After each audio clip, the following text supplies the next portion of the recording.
হঠাৎ পাহাড়ি ঢলে নদীর পানি উপচে মাঝ সড়কে মরণ ফাঁদ। হাড় হিম করা এই দৃশ্যের অবতারণা পশ্চিমবঙ্গের দার্জিলিংয়ে বালাসন নদীর তীরে। রাতের আঁধারে উত্তাল স্রোতে আটকা পড়া গাড়ি থেকে 4 তরুণকে রশি ব্যবহার করে উদ্ধারের চেষ্টা করছিলেন স্থানীয়রা। পশ্চিমবঙ্গে দার্জিলিং, কালিম্পং, জলপাইগুড়ি, আলিপুরদুয়ার আর কুচবিহারে কয়েকদিনের টানা বৃষ্টিতে বিপদসীমা পেরিয়েছে তিস্তার পানি। পানি বাড়ছে তোরসা, জলঢাকা আর রায়ডাক নদীতে। সোমবার দুপুর থেকে বিরামহীন বৃষ্টিতে কয়েক ফুট পানিতে তলিয়ে গেছে কলকাতা বিমানবন্দর ও আশপাশের এলাকা। স্থানীয় সময় বিকাল 5:30টা পর্যন্ত 4.5 ঘন্টায় দমদম এলাকায় 163 মিলিমিটার বৃষ্টি রেকর্ড করে আবহাওয়া বিভাগ। তীব্র জলাবদ্ধতা আর টার্মিনালে পানি উঠে যাওয়ায় কয়েক ঘন্টা বিলম্বিত অসংখ্য ফ্লাইট, বিমানবন্দরে আটকা কয়েক হাজার যাত্রী। इतना पानी तो इतने दिन से कभी हम लोग देखे नहीं है। यहाँ पे हम लोग करीबन 8 सालों से है, तो इस बार के बारिश के बाद देख रहे हैं काफी ज्यादा पानी जमा हो गया है यहाँ पे। तो ये काफी काइंड ऑफ शॉकिंग है और थोड़ा अजीब भी लग रहा है। और इतना पानी पहली बार आ रहा है। आईटी भी अपना ड्रेन पूरा खोल दिया है, इतना पानी गिर रहा है और हम लोगों का घर भी पूरा डूब गया है।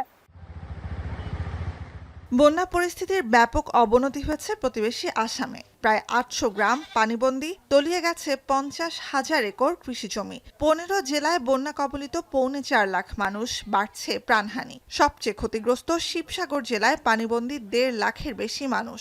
উদ্ধার ও ত্রাণ কার্যক্রমে রাজ্য সরকারের সাথে যোগ দিয়েছে সেনাবাহিনী। ব্রহ্মপুত্রের নিয়ামতিঘাট পয়েন্টে এবং ধানসিঁড়ি সহ কয়েকটি শাখা নদীর বিভিন্ন পয়েন্টে পানি বিপদসীমার ওপরে। Active monsoon conditions that is likely over northwest and northeast India during next 4 to 5 days.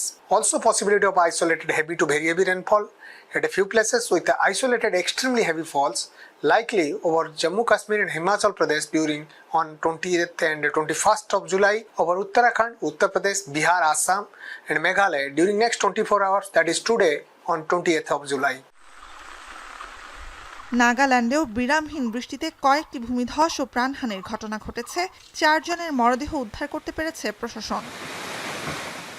উত্তর পূর্বাঞ্চলের আরেক রাজ্য সিকিমের নামচি জেলায় ভারী বর্ষণের পর ভূমিধসে একটি নির্মাণাধীন সুড়ঙ্গে আটকা পড়েছেন প্রায় 30 শ্রমিক। প্রাণ গেছে কয়েকজনের। উদ্ধার কাজে যোগ দিয়েছে জাতীয় ও রাজ্য দুর্যোগ ব্যবস্থাপনা কর্তৃপক্ষ, পুলিশ, দমকল, জরুরি ও স্বাস্থ্য বিভাগ সহ বিভিন্ন সংস্থা। এর আগে সুড়ঙ্গে গ্যাস লিক সমস্যার বিষয়ে অবহিত করা হয় সংশ্লিষ্ট কর্তৃপক্ষকে।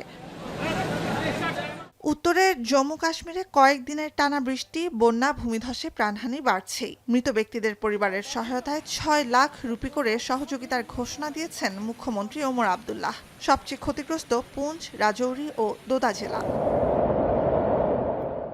বঙ্গোপসাগরে নিম্নচাপের প্রভাবে ভারী বৃষ্টির সতর্কতা জারি আছে 15টির বেশি রাজ্যে। জম্মু কাশ্মীর, হিমাচল প্রদেশ, উত্তরাখণ্ডের পর সর্বোচ্চ আবহাওয়া সতর্কতা রেড অ্যালার্ট জারি করা হয়েছে উত্তরপ্রদেশ আর গুজরাটেও। রয়েছে ব্যাপক বন্যা ও ভূমিধসের আভাস। জুলাইয়ের বড় সময় জুড়ে বৃষ্টি বিরতির পর দিল্লি, পাঞ্জাব, হরিয়ানা, রাজস্থান সহ ভারতের বড় অংশে বর্ষা ফিরেছে দোর্দণ্ড প্রতাপে। নুজহাত কামাল, এখন বিশ্ব।